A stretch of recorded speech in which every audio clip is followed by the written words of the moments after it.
Saludos a todos. En un video anterior comenzamos a ver el método de las raíces y, de qué significaba y cómo se lograban hacer. Habíamos visto un pequeño ejemplo de lazo cerrado, porque solamente aplica para lazo cerrado el método de las raíces. Cuando teníamos la K, mirábamos entonces la función característica. De la ecuación característica sacábamos la tablita y mirábamos entonces cómo se iba formando el root locus, ¿verdad? De acuerdo a cómo la K, conforme la K iba aumentando. Mirábamos que en este caso en particular llegábamos a multiplicidad de negativo 2 y después teníamos la parte compleja que se iba abriendo. Prometimos ver unas reglas y vamos a comenzar con esas reglas ahora. La regla número 1 es la más obvia. Este es el root locus tal y como se veía como ejemplo. La regla número 1 es que el root locus es simétrico con respecto al eje real. Es obvio que cuando el root locus está en el eje real es simétrico con respecto al eje real porque pertenece al eje real, al eje de simetría. Cuando el root locus está fuera, como en esta región acá, resulta que cuando yo tengo un punto acá del root locus que está fuera del eje real, la raíz, cuando esta raíz es uno de los polos, por obligación el conjugado complejo también va a ser solución. Así que, dado que el polo complejo y su conjugado complejo siempre aparecen en pares, resulta que entonces hay una simetría con respecto al eje real. Así que esta regla es bastante trivial. La otra regla, realmente la podemos dividir en dos, pero vamos a verla como una sola. Es que para que el root locus exista, por donde va a pasar la gráfica, la localidad de los polos, existe si y solo si se cumplen la condición angular y la condición de magnitud. La condición angular nos va a indicar la localización de los polos, dónde es que están dentro del plano. Mientras que la condición de magnitud nos va a indicar cuál es el valor de K que se necesitan para llegar a ese lugar en particular. Vamos a mirar esto en el caso general. En el caso general yo voy a tener una planta que tiene una función de transferencia GDS. Voy a tener un sensor que tiene una función de transferencia HDS. Y obviamente necesito un parámetro, en este caso K, un controlador proporcional, que va a estar variando. Así que fíjense que a esta función de transferencia, por pequeño error que se cometieron, me falta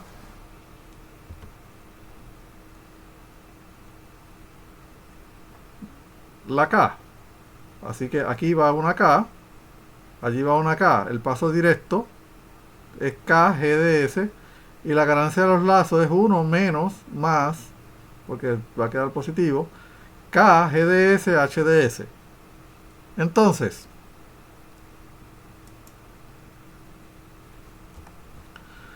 ahora tenemos la ecuación característica, que es como se ilustra acá.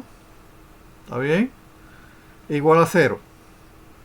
Esa ecuación característica, pues yo la puedo manipular un poco. ¿Está bien? Y paso del 1 al otro lado de la ecuación. Y de esta ecuación es que voy a sacar la condición de magnitud y la condición de angular. ¿De qué se trata? La condición angular, que es donde me va a dar la localización de los polos, tiene que ver con que el ángulo tiene que darme negativo 180 o cualquier múltiplo. Pudiera ser 180, pudiera ser 540, etcétera, etcétera. Mientras que la condición de magnitud lo que me dice es que la magnitud de KGH es igual a 1. Es unitaria. Ok, ¿por qué yo voy a enfatizar en este negativo que tengo aquí? Porque fíjense que en la condición angular, el ángulo, esto va a tener un numerador que está representado por los ceros y un denominador que está representado por los polos. El ángulo de los ceros va a quedar positivo porque está en el numerador, mientras que el ángulo de los polos, cuando los pase al numerador, van a quedar negativos. Y como yo sé que van a haber más polos que ceros, cuanto más pueden haber la misma cantidad, pues por eso sé que va a ser negativo 180 en lugar de positivo 180. Sin embargo, si usted quiere usar 180 en lugar de negativo 180 para la condición angular, no importa, porque esto simplemente es el caso cuando n es igual a 1 y le estoy sumando negativo 180 360 que da 180 grados, es la misma cosa.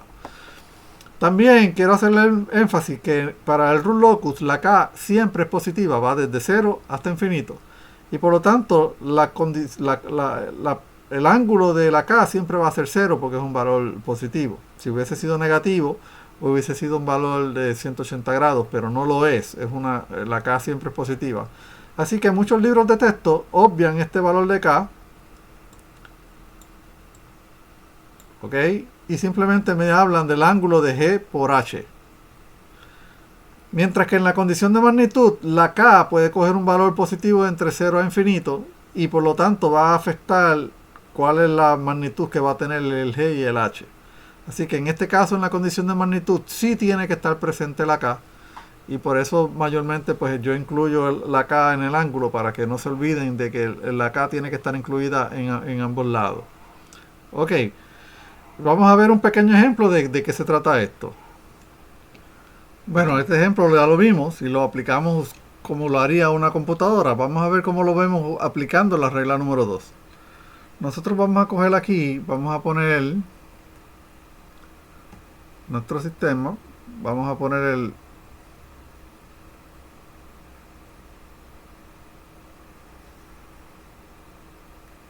y por ahora vamos a decir que sabemos cuando la K es 0, ¿verdad? Sabemos que los polos van a estar en negativo 4 y 0.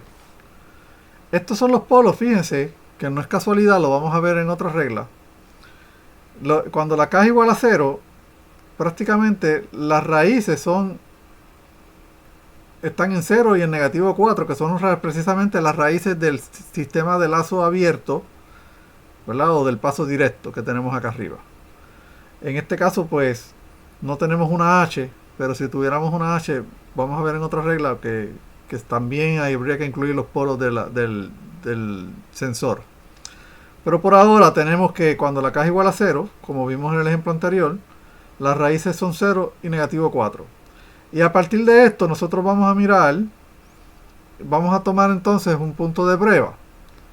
Este punto de prueba vamos a cogerlo acá en el eje, ¿está bien? Vamos a trazar un vector desde el polo del lazo abierto hasta el punto de prueba P. Ese punto de prueba va a formar un ángulo de 0 grados. Este ángulo que se formó con respecto a la horizontal es de 0 grados. Y hacemos lo mismo con el vector hasta llegar al punto P. Ese ángulo que se forma aquí con respecto a la horizontal también es 0 grados. Así que ahora sumo estos ángulos y tengo 0 más 0 me da igual a 0. Por lo tanto, este punto P1 no pertenece al rule locus. No es igual, vamos a poner no pertenece. No pertenece. Vamos entonces a probar otro punto de prueba. Volvemos a trazar nuestros ejes. Vamos a mirar nuevamente. Tenemos aquí nuestros polos iniciales que están en 0 y en 4, negativo 4, perdón. Y vamos a cogemos el puntito de prueba en el eje P2 y hacemos lo mismo, tiramos el vector acá y aquí se forma un ángulo de 180 grados y el vector de aquí a allá forma un ángulo de 0 grados. Este ángulo, fíjense que voy a tener la condición angular, me dice 180 grados más 0 es igual a 180 grados. Por lo tanto, P2 pertenece al rule locus.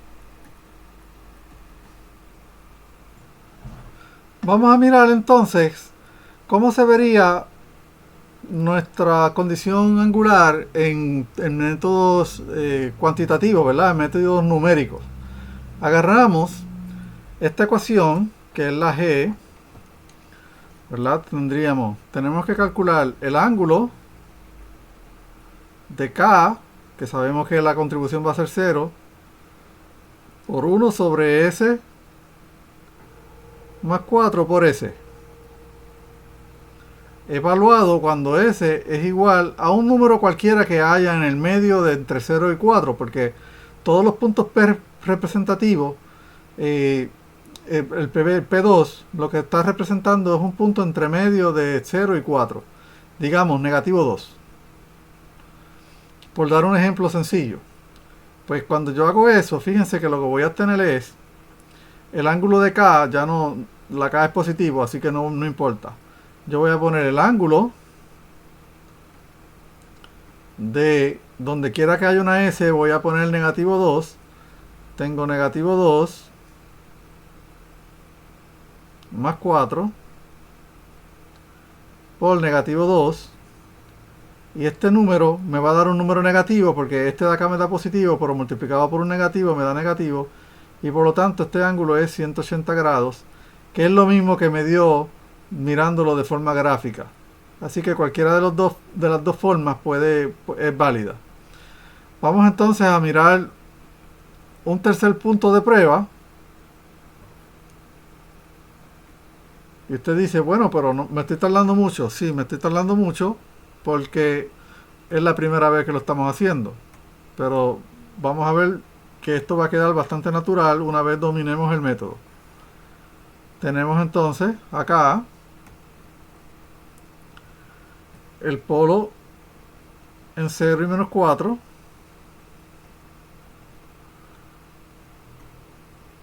Y vamos a coger un punto de prueba, P3, a la izquierda negativo 4, en el eje real. Buscamos el ángulo aquí, el vector. Eso me da 180 grados. Y el vector desde menos 4 hasta acá también me va a dar 180 grados.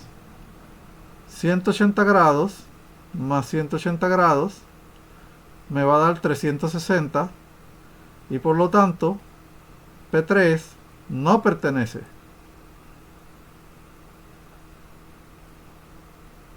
al rule locus.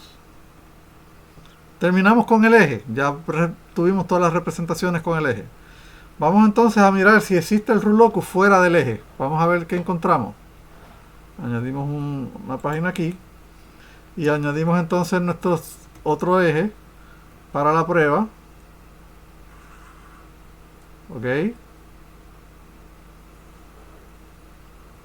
Tenemos acá nuestro polo inicialmente en 0 y un polo en menos 4. Y ahora vamos a coger un punto P4, perdónenme, fuera del eje. Hacemos lo mismo. Tiramos un vector hasta ese punto y este ángulo no lo conocemos. Vamos a llamarle a ese ángulo alfa. ¿Está bien? Y tiramos otro punto, otro vector acá, y ese ángulo tampoco lo conocemos, le vamos a llamar beta. Bueno, sabemos que este ángulo por geometría, el ángulo X, sabemos que X es igual a beta más C.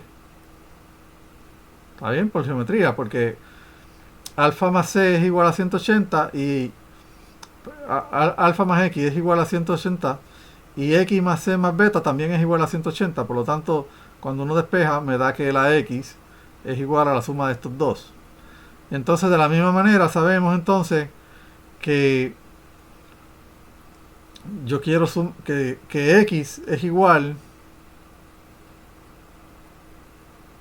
a 180 grados menos alfa. Listo, paso para acá, ¿verdad? La condición angular.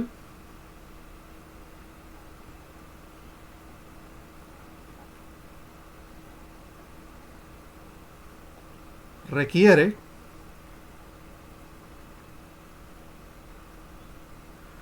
que alfa más beta sea igual a 180 grados. Si yo paso este alfa al otro lado, fíjense que yo voy a tener alfa más beta más c igual a 180 grados. ¿Ok? Y claramente eso me diría que c es igual a 0. Oh, perdón, me equivoqué, ¿verdad?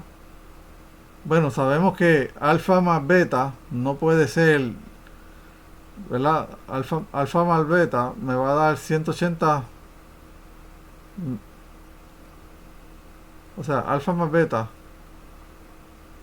de aquí me va a dar igual a 180 más c. Que eso implicaría que c igual a 0. Entró en contradicción. Así que no me funcionaría. Vamos a ver entonces cómo lo podemos hacer para que funcione. Necesito que alfa más beta sea igual a 180 grados. Y claramente eso implica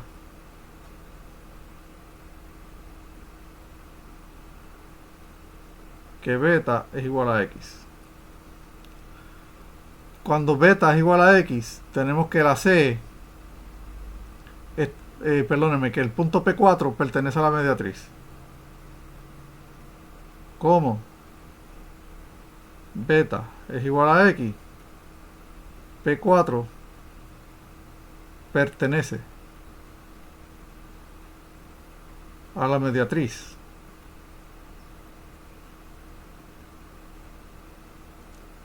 ¿Ok?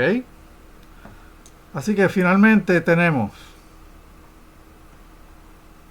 ahora por fin vamos a terminar el rule locus.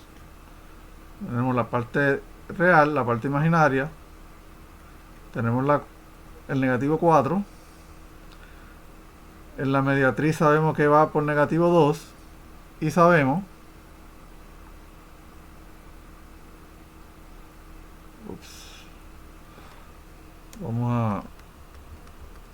vamos a tirar la línea del rule locus acá. Esto es más o menos la mitad. Y aquí vamos a tener esta otra parte. Esas son las líneas. No hemos acabado. Esto es negativo 2.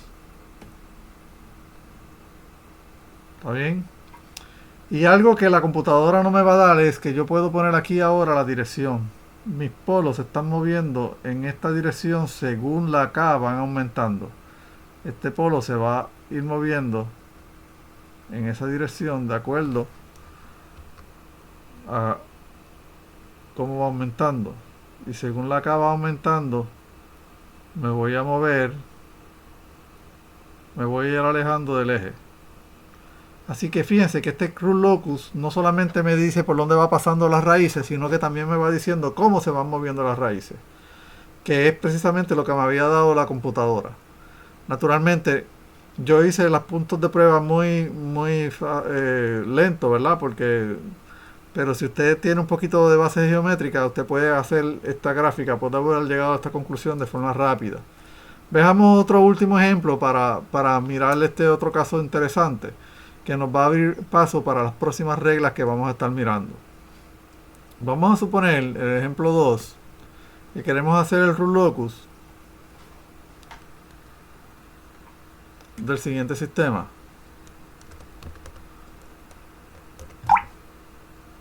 Se me saltó, perdónenme. Ejemplo 2.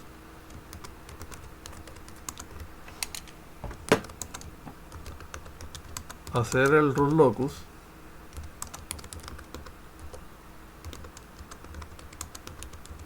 del siguiente sistema. Bueno, vamos a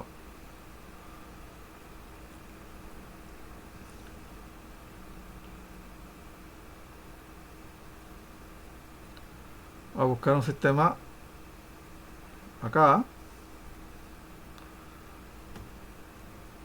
tengo el J y la parte real. Vamos a coger ahora un punto como este. Tenemos un polo y tenemos un 0. Vamos a mirar. Un punto de prueba aquí. Tengo 0 grados más 0 grados. Así que un punto de prueba acá no me funciona.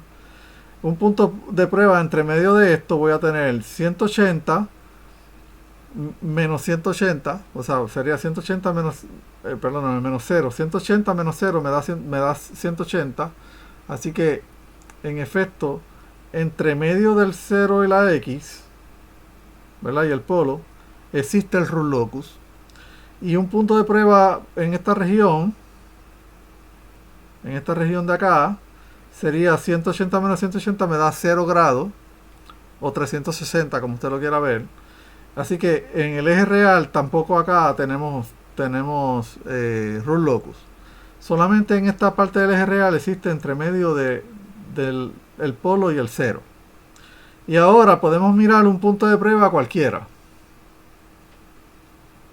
Un punto de prueba cualquiera fuera del eje.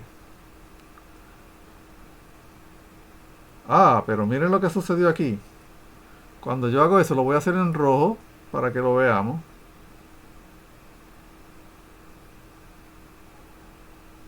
Tengo el mismo caso anterior que acabamos de ver, este ángulo X, tenemos este ángulo alfa, este ángulo beta y el ángulo C. ¿Ok? Pero fíjense que ahora la única diferencia con este punto es que yo voy a tener, necesito saber que alfa menos beta es igual a 180 grados. A diferencia del caso anterior, esto es lo que me interesa saber. Voy a buscar si eso es cierto o no. Y sabemos, ¿verdad?, que alfa más x es igual a 180 por geometría. ¿Ok? Entonces ahora sabemos que beta más c más x es igual a 180 grados. ¿Ok? Y ahora sabemos, si yo cojo esta ecuación y le resto esa, ¿está bien? Vamos a restarle. 180 menos 180 me va a dar 0. La x se cancela. Aquí me va a quedar alfa menos beta menos c. Por lo tanto, c es igual a alfa menos beta. Interesante, porque vemos claramente que c no puede ser igual a 180 grados. Y por lo tanto, no existe un punto P fuera del eje en este rule locus. Nuestro rule locus entonces va a ir, se va a mover en esta dirección, como se lo voy a demostrar en un próximo video. Hasta aquí este video. Hasta luego.